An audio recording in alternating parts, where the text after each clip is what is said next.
नमस्कार, आप देख रहे हैं ब्रेकिंग बिहार। शाहपुर विधायक राकेश ओझा विवाद में आ गए हैं। जिस प्रकार से उनका एक ऑडियो वायरल हो रहा है उनके आदमी का, जिस प्रकार से ठेकेदारी में लेकर के रोक टोक की जो बातें सामने आ रही है, इस पर शाहपुर के पूर्व विधायक मंटू तिवारी उर्फ राहुल तिवारी जी ने कल इस पर सवाल उठाया है। अभी हमारे साथ राहुल तिवारी जी हैं, इनसे जानेंगे क्या कुछ है सर इस मामले में।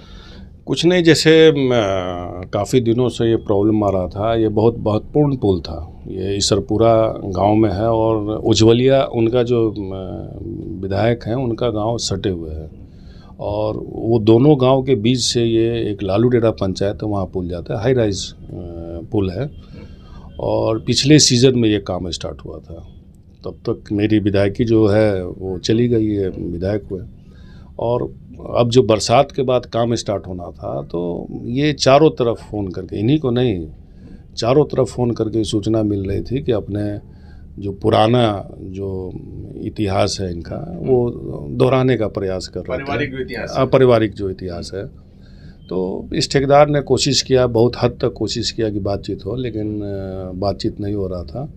तब तक उनके गुर्गे जो हैं उसी गांव में रहते हैं, वो गुर्गे जो है, क्योंकि इनका गांव एकदम सटा हुआ है, आके लेबर को धमकी देना, हथियार के साथ गए लेबर को धमकी देना, ठेकेदार पे दबाव देना कि नहीं आप विधायक जी से बात कीजिए, बात करने के बाद ही काम चालू होगा या डील होने के बाद ही काम चालू होगा, स्पष्ट था। अंत में एफआईआर कंप्लेन दर्ज हुआ और हमको भी वो सूचना मिल गई कि ऐसा ऐसा कंप्लेन दर्ज हुआ है।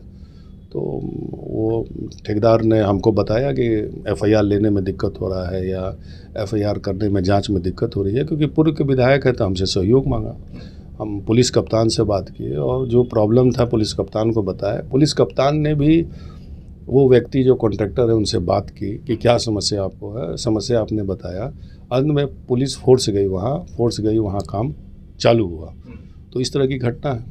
साफ उस ऑडियो क्लिप में पता चल रहा है कि किस प्रकार से मना किया जा रहा है कि आप लेबर को मना कर दीजिए, नहीं तो कुछ भी हो सकता है। कॉन्ट्रैक्टर साफ तौर पर कह रहे हैं कि हम ही आ जाता नहीं हमरे के मार। हाँ, तो साफ लौकता है कि आप काम करेंगे तो हम 2-3 लेबर की हत्या कर देंगे। कहना खुल के ही बोला है। तब कॉन्ट्रैक्टर ने कहा कि लेबर के काहे के मरबा, हम ही आ रहे हमरे के मार दिया, यही बात था। तो सीधे तौर पर माना जाए सर कि इसमें चूंकि जब आप अब हट गए हैं, नए विधायक आए हैं, काम में जो कमीशन खोरी की बातें सामने आती है, कमीशन के लिए सावरा खेल। बिल्कुल कमीशन के लिए हो रहा था और इन पे एफआईआर दर्ज होना चाहिए, एफआईआर दर्ज करके जांच करनी चाहिए। उनकी संलिप्तता है तो उनकी जो कानून कहता है क्रिमिनल जो केस होना चाहिए उनके ऊपर, और उनको जो भी सजा, जो भी कानून की तरह सजा उनको मिलना चाहिए। मतलब आपका सीधे तौर पर कहना है कि सत्तारूढ़ दल के विधायक हैं इसलिए पुलिस भी शिथिलता बरत रही है। देखिए, अब साधारण कॉमन आदमी इस तरह का ऑडियो क्लिप दिया रहता और किया था, कब का एफआईआर दर्ज हो गया रहता। आप एफआईआर दर्ज कीजिए, जो व्यक्ति मोबाइल नंबर दिया उस व्यक्ति से आप पूछताछ कीजिए कि क्यों फ़ोन कर रहा था, क्यों जान मारने की धमकी, तो साफ क्लियर हो जाएगा, साफ कर रहा है।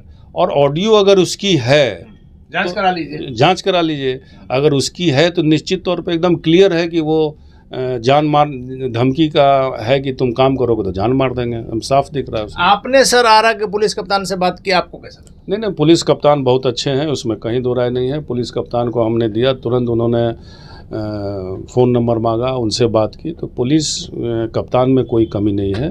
ठीक है, सरकार के विधायक हैं और सरकार बनी है तो निश्चित तौर पे कुछ न कुछ दबाव लोग समझते होंगे, इसके चलते आगे पीछे लोग कर रहे हैं। आप सर वहाँ से 2 टर्म विधायक रहे हैं, इस बार आपकी हार हुई है।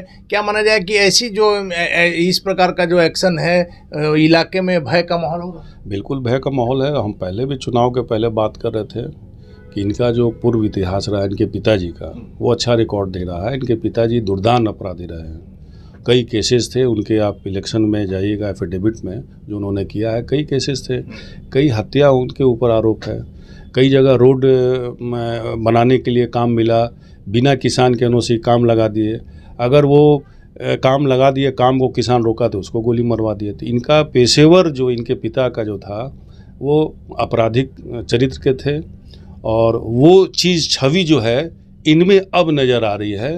जो इस तरह की घटना देखने के बाद ये सोच रहे हैं जनता कि इनके पिता जो काम कर रहे थे ये भी चालू कर दिए। मतलब सीधे तौर पर आपका कहना है कि वर्तमान विधायक जो राकेश ओझा हैं अपने पिता के पद चिन्हों पर चल रहे हैं। बिल्कुल बिल्कुल, उनके पद चिन्हों पे जो साबित करता है ऑडियो से कि जो उनके पिता जो कार्य कर रहे थे उसी कार्य को उसी तरीके से ये बढ़ाना चाहते हैं। सर, नीतीश कुमार भले चेंज हो गए हैं लेकिन सुशासन की सरकार है, सरकार वही है, मुख्यमंत्री का चेहरा चेंज हो गया है और लगातार कहा जाता है कि यह सरकार न किसी को बचाती है न किसी को फंसाती है।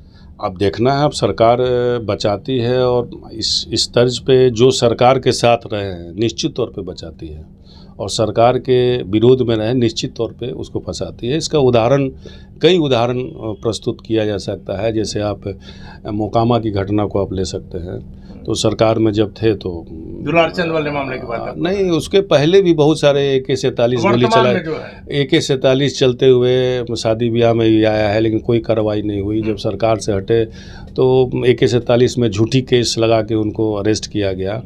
तो इस तरह की घटना है कि सरकार के साथ जो रहते हैं उनके साथ बर्ताव सही रहता है। मतलब सरकार में आते हैं गंगा जल से धुल जाते हैं। बिल्कुल, अधिकारी तो चाहते हैं कि हम अपराध को लगाम लगाएं, अपराधी को लगाम लगाएं, लेकिन नहीं, निश्चित तौर पे सरकार के दबाव में आके उन लोगों को पीछे हटना पड़ता है। लेकिन अधिकारी चाहते हैं कि इस तरह के लोगों को हम लोग अंकुश लगाएं।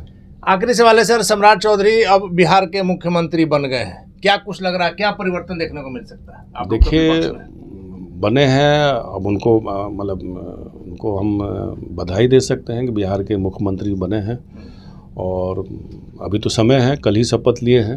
आप लोग को पुराने साथी रहे हैं? बिल्कुल, हमारे निश्चित तौर पे हमारे पार्टी के एक समय में मंत्री भी रहे हैं, पार्टी से चुने भी गए थे, मंत्री भी रहे हैं, उनके पिता भी साथ में रहे हैं, इसमें कहीं दो राय नहीं। सीधे कहिए तो लालू जी की पाठशाला के छात्र रहे हैं, आप लोग को तो खुशी होगा। बिल्कुल, हमारे पार्टी से निकल के गई खुशी इस बात की है कि हमारे पार्टी से निकले हुए मुख्यमंत्री बिहार के बने, इस बात की खुशी। बीजेपी को और कोई बढ़िया आदमी नहीं मिला? अब बीजेपी को इनसे बढ़िया मिला नहीं मिला, उनकी आंतरिक आरजेडी से गए लोग को जो बनाया गया तो मानना कि बीजेपी में कोई बढ़िया नहीं मिला। हाँ, तो बीजेपी वाले लोग ये बात कर रहे हैं कि हम लोग, क्योंकि जो डिप्टी CM का जो बयान है उस बयान से साफ दर्द झलकता हुआ दिख रहा है कि बलिदान और इस तरह की बात जो की, तो उनको साफ लग रहा है कि बहुत सारे ऐसी तबका भारतीय जनता पार्टी के लोग हैं जो मुख्यमंत्री बनने के बाद वो खुश नहीं है, वो दिख रहा है। क्योंकि इस तरह की खुशी जो है भारतीय जनता पार्टी के ऑफिस में बननी चाहिए, उस तरह की खुशी नहीं दिखी। राजद ऑफिस में ज़्यादा खुशी है क्या सर? नहीं, राजद ऑफिस खुशी और नहीं खुश होने वाली कोई बात नहीं है, क्योंकि हमारे निश्चित तौर पे एक जो सवाल जनता उठा रही है कि लालू जी के ही पार्टी से निकल के लोग यहाँ पहुँचे हैं और मुख्यमंत्री बने हैं। देखिए, तो निश्चित तौर पर बड़ा सवाल उठ रहा है कि लालू जी की पाठशाला से निकल करके सम्राट चौधरी बिहार के मुख्यमंत्री बने हैं। सबसे महत्वपूर्ण बात है कि शाहपुर के पूर्व विधायक मंटू तिवारी का सीधा आरोप है कि सुशासन की सरकार है, वर्तमान जो विधायक हैं वह सत्तारूढ़ पार्टी के विधायक है, जिस कारण से प्रशासन भी वो ऐसा कार्रवाई नहीं कर रहा। हालांकि आरा के जो SP हैं उन पर इनका विश्वास है, लेकिन जिस प्रकार से जो ऑडियो क्लिप है साफ पता चल रहा है कि इलाके में भय की स्थिति पैदा की जा रही है। और जब अगला आदमी बोल रहा है कि विधायक जी से मिलिए, इसका सीधा मतलब है कि कमीशन का खेल है। इस मामले में राकेश जो ओझा है वहाँ के वर्तमान विधायक, उनसे उनका पक्ष जानने का प्रयास करेंगे। फिलहाल बने रहे ब्रेकिंग न्यूज़ के साथ।